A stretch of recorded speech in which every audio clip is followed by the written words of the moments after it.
Coach made reference a couple of times to just kind of the pressure maybe you guys were feeling offensively or putting on yourselves to kind of meet expectations early in the season. At this point, do you feel like you guys are in a pretty good rhythm and just feeling comfortable with roles and identities and what you need to do at the plate? Yeah, absolutely. I think 1 through 9 plus, however many are not in the starting lineup, we're solid on offense. You see that people come in, come out. You saw obviously Caitlin come in, get 2 hits. Kedri came in, got some hits. So our entire offense is very solid right now. For you, there was a few times this weekend where you were taken out from behind the dish, put in at DP. How valuable is that for you to get some time off defensively where Val and Carissa can take over? Yeah, I think same as offense, our catching staff is incredible, and any given game anyone can catch. And just with my age, it's definitely nice to get off my knees a little bit and just focus on hitting. Feeling it in the knees. Yeah, once you get to your 5th year, yeah, definitely feeling it in the knees. When you're going through, I don't want to say struggles, but it's been a bit of a dip. Sometimes there's ebbs and flows. Is there anything that you're changing in your swing, going from what you were in the last couple of weeks to the productivity that you had this week? Was there any changes or things you focused on that allowed you to kind of bust out of that?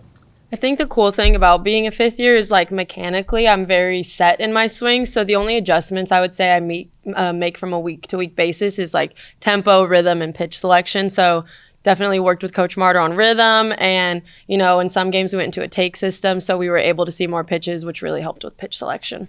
It has been this year where when you have gotten hot, it's been a streak, and then when you haven't, it's kind of been a little bit of a streak too. What's your mindset where you do get that first hit and then continue to string them together? Yeah, I think the biggest thing is process over, the outcome. And I don't like using the word hit because I think if you piece a ball up and it just, happens to be caught, it is what it is. And as long as I'm making solid contact, there really isn't a change in my mindset. There was a specific instance, I can't remember which game it was, but where you were looking, you went down looking instead of protecting the plate. But it was something that people had observed, that was kind of a moment where you kind of got pissed off. I mean, obviously, you don't like having that happen, but that seemed to be kind of a catalyst for some of the changes. Was there anything specific in that moment? You remember which one I'm talking about? I don't think so. I think just making an adjustment the next at bat and not letting the pitcher win again. How valuable is it for you this year where you do have that non-conference slate before you enter PAC play?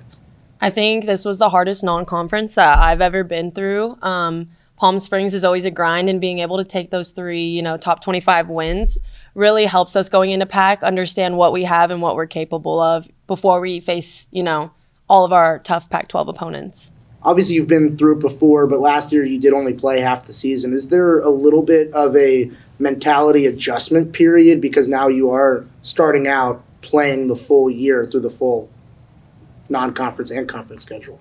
I don't think so. I've faced all of these opponents over my past, 5 seasons, one way or another. So I don't think there's an adjustment. As someone who's kind of watching you guys from afar, just really impressed with the way Stevie responded to the first weekend. And I mean, she really has it rolling. How would you describe just her mentality the last few weeks and what's working so well for her right now? I just think Stevie will not be denied. She knows what she's capable of as well as this team. She trusts our offense, and what you've seen in the past 2-3 weeks is Stevie, and she's elevated her game from last year and from week 1, and I just see her going on an upward trend. When it's really working for her, when she's really dialed in, what is she doing right? She's hitting her spots. And she's getting ahead, and I think if you really pay attention from an outside point of view, you can see it on her face. You can see the way she interacts with the defense, with me. It's very apparent when Stevie is on, even if you're not, looking at the pitches. Can you impact that at all, or is that all on her to get her in that headspace?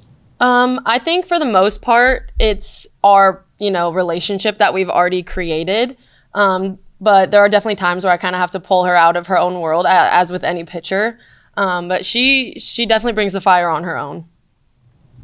What about with Morgan? 8 strikeouts this weekend, had a big start, finished it off. What did you see from her in that game?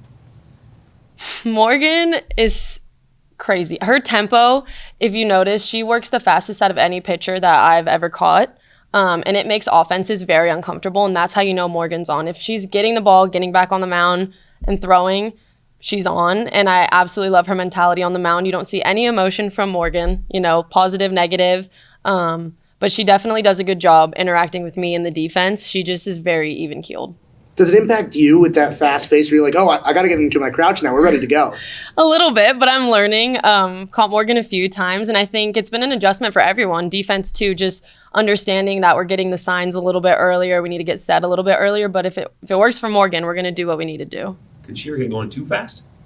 I don't think so. I've never seen her get too fast. I think, if anything, we're standing around waiting, for the signs. Going into this weekend, what is the expectation of the team? What are you guys looking to accomplish kind of going into the PAC? I think we're just looking to accomplish, clean defense, pitchers getting ahead, and plus at-bats on offense. I don't like talking about like specific game outcomes or numbers, but I just think having very clean in all three aspects of the game. And is that something, looking back at the losses you guys have had, predominantly they've been runs and issues that have been within your guys' control, unforced errors or things like that. Is that something that you guys have focused on and wanting to clean up going forward? Yeah, absolutely. I think you minimize some errors, you minimize some negative at-bats or take back some of those missed pitches, and it's a completely different ballgame. So as long as we play clean, and play duck softball, we're in a really good spot. For you who's been through it before, what are your goals for Pac-12 play this time around in your final season? I would say a very tangible goal is win the first game of every series. And something Coach Reagan has kind of instilled with us throughout, Duck history that she's taught us is we don't lose at home. So that's something I would really like to see. And lastly, hosting a regional. With this Pac-12 slate, the top three other teams aside from yourself in the Pac-12 are the first three teams that you're going to be able to face in conference. How has the tough non-conference slate prepared you for quick top 15 team after top 15 team? Yeah, I think for us as an offense, I can say that facing, elite pitching and then going into more elite pitching, it's great. To be able to face very diverse pitching we've faced, and every game we've faced 2+ pitchers. We've never taken a pitcher all 7. So having that diversity going into PAC is huge. And same for, pitchers, facing these elite hitters, some top 25 teams, some we haven't played in a couple years. It's really good for them to get that exposure and understand that they are capable of getting these hitters out. You've been here for 5 years with Caitlin. I've heard her described from other players as kind of the glue behind the scenes. She may not be on the field all the time, but she's the glue that holds the team together. How would you describe her? Caitlin? Caitlin's one of my best friends, and that is the perfect description of her, is the glue that holds everything together. I think people that are behind the scenes putting in, all of this work don't get the recognition they deserve, but Duck softball wouldn't be Duck softball without Caitlin. Version 5 wouldn't have gotten to Version 5 without Caitlin, and it's really, really cool that I get to go out with her and Bunk.